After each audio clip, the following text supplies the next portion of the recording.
Unboxing tayo ng aking first ever SJ Cam C400.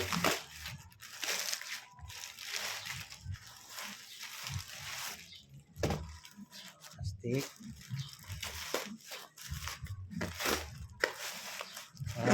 Maganda naman yung packaging. Mukha namang secure.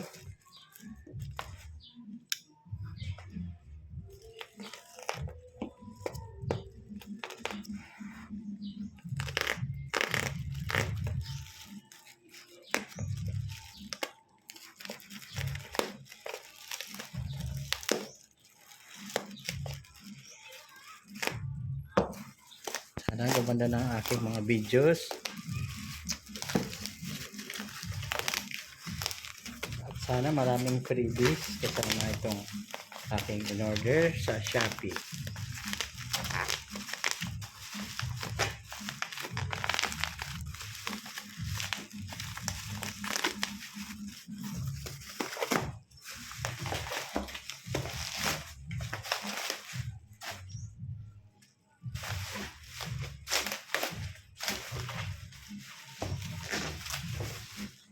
Okay. Bubble wrap po. Ito na siya.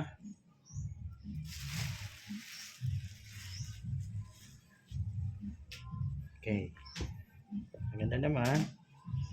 Dito, ayan yung mga accessories. Yung pang waterproof, battery. Yan siya. Okay. So, open box ko na po.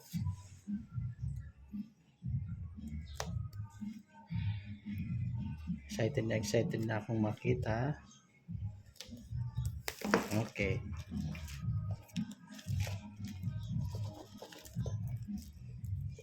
Una, open ang box.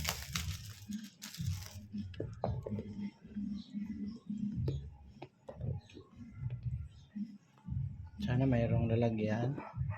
Katulad ng mga napanood ko na. Okay, andito na yung unit. Yung unit, kasama niya na yung extended battery niya. Yan. Wow, ang ganda. Ang ganda sa kamay. Yan po. Paperworks. Certificate, warranty. Then,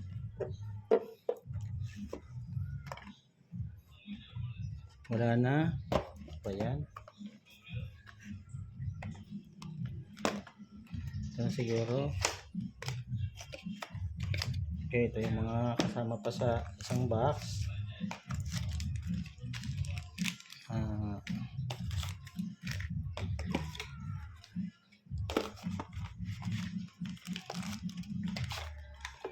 Ayan.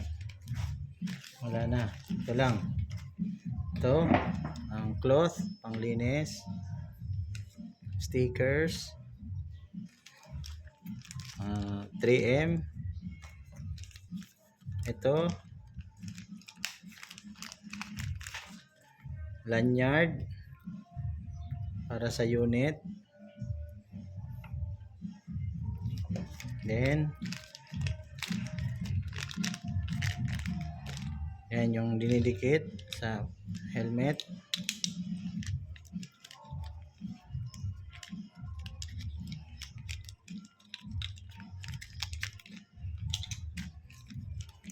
Meron pang kasama ito yung pang clip para sa backpack. Meron siya pang waterproof. Then yung charger.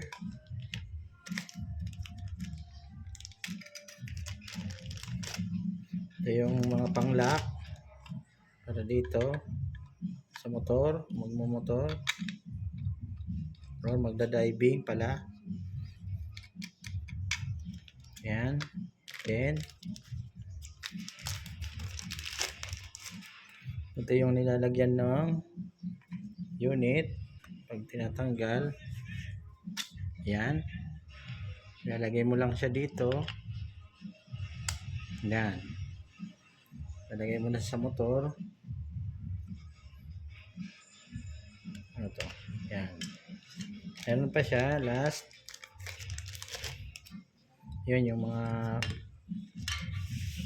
ano. Yan. Hindi ko pa alam to kung para saan to. Then, sayang wala yung ano, magnetic necklace. Hindi kasama. Napanood ko meron. Ito naman.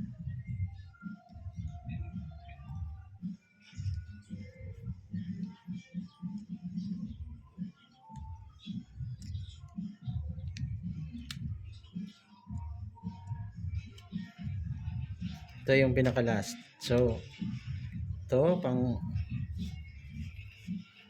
waterproof. Yan siya yung unit mismo. Then yung extended battery. Yan lang. Yan charge, pang charge. So, ibig sabihin, pag i-clip mo siya rito, lalagay mo lang siya dyan.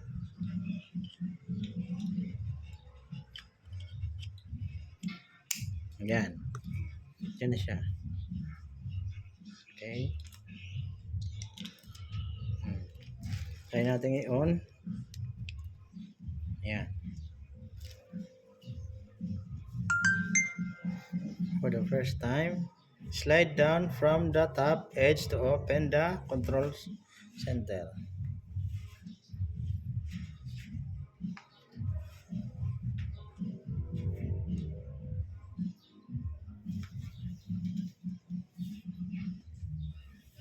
Yan po. Ano? Ayan mo pala. Language, English, date and time.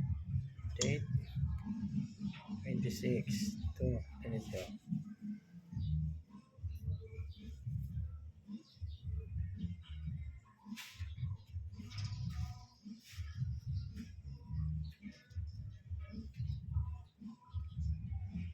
Ano to?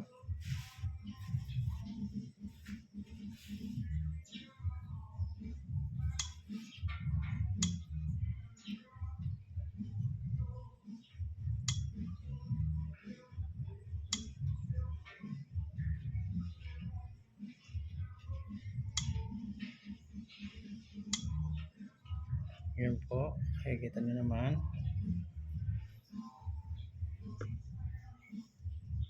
Para sa resolution 4K. Resolution, yung 4K, 30 frame per second. Yan siya. So,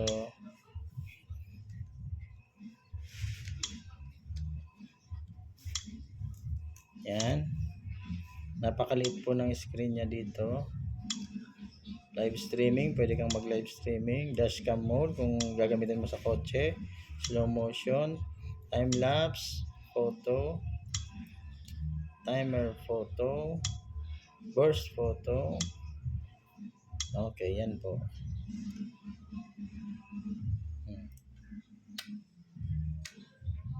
Ito yung play. Wala pa siyang SIM card. Please insert SD card. Okay. Yan yung pag-off.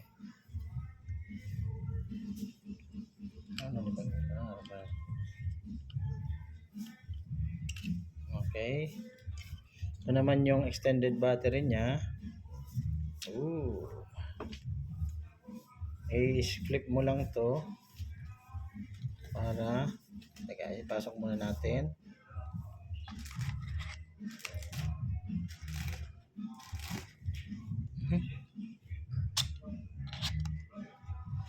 Okay. Pag on naman ito, yan. Pag pinip mo na siya, automatic na siyang mag-on. Please wait. Yan.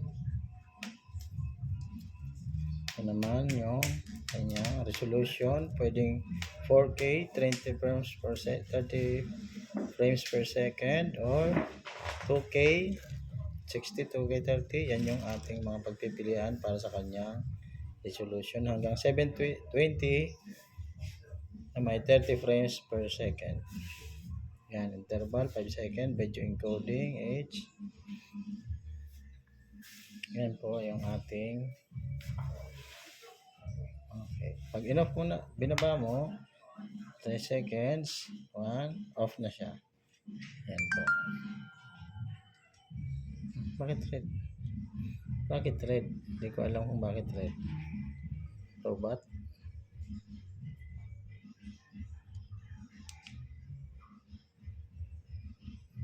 Nakalobat yun.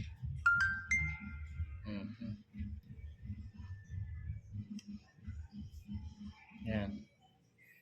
Para sa selfie, video. Lobat pa daw. Pero siya ng battery.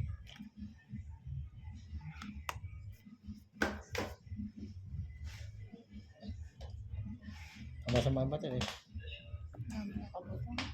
Okay. So, lobat na. Phone charge. Okay. So, later on, ipopost ko na lang kung sana magamit ko na agad para ma-post ko na kung ano ang pinaka highlights nitong action cam na to. Thank you po. Batibot.